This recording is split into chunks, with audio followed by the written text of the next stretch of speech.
সরকার প্রতি কিলোমিটারের জন্য বাস ভাড়া 11 পয়সা বাড়ালেও দূরপাল্লা বাসের ভাড়া এখনো বাড়েনি। তবে গণপরিবহনের ক্ষেত্রে ভাড়া বেশি নেওয়া হচ্ছে বলে অভিযোগ যাত্রীদের।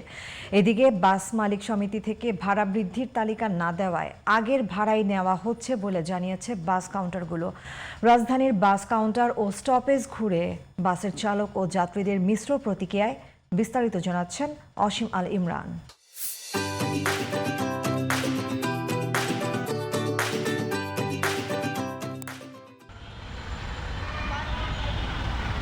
সাপ্তাহিক ছুটির দিন হওয়ায় রাস্তায় কম চলছে গণপরিবহন।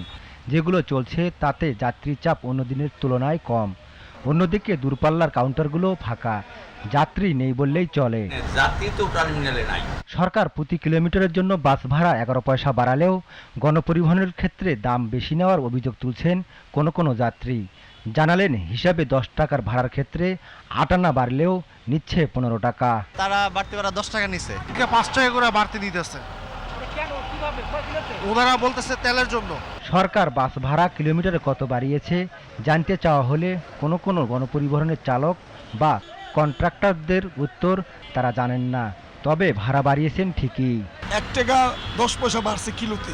ভাড়া যাচ্ছে, আমরা যাত্রাবাড়ি যাচ্ছে, গুলিস নিয়ে যাচ্ছে, তাদের থেকে 5 টাকা যাচ্ছে। গভর্নমেন্ট চার্ট না পাওয়া পর্যন্ত আমরা ভাড়া বাড়াইতে পারি না। এই বিষয়ে কোনো পাই নাই, ডিক্লারই জানি। পাবলিক তো হঠাৎ করে মানে না। আগের ভাড়া যেটা ছিল এটাই করতেছে। এটা এখন আমরা জানি না, এখনো বাড়তি ভাড়া আমরা নিচ্ছি না। ভাড়া চার্ট পাই না, চার্ট পাইলে ভাড়া বাড়ে না। তবে গণপরিবহন ও দূরপাল্লা বাসের চালকরা জানিয়েছেন মালিক সমিতি থেকে তালিকা না দেয়ায় আগের ভাড়ায় নিচ্ছেন তারা। যাত্রীরা ভাড়া দিলে ওইলে কার্য লাগে, তর্ক লাগে, মানে আমাদের সাথে তর্ক করে সরকারের ভাড়া বাড়াই নাই এটা বলে আমাদেরকে। আমাদের এখনো ভাড়া বাড়ানো হয় নাই, কর্তৃপক্ষ ডিসিশন নেবে তারপর। সেই চার্টটা এখন তক আমরা পাইনি। সেই 2023 সালের যে চার্ট বরিশাল 750 টাকা, সেই টাকাই আমরা আদায় করতে পারি না। সেই ধরনের কোনো ভাড়ার নতুন তালিকা আসেনি। আমরা ওই আগের যে সরকারি চার্ট আছে ওই ভাড়াতে আমরা টিকিট বেচতেছি। অসীম আল ইমরান, জিটিভি নিউজ, ঢাকা।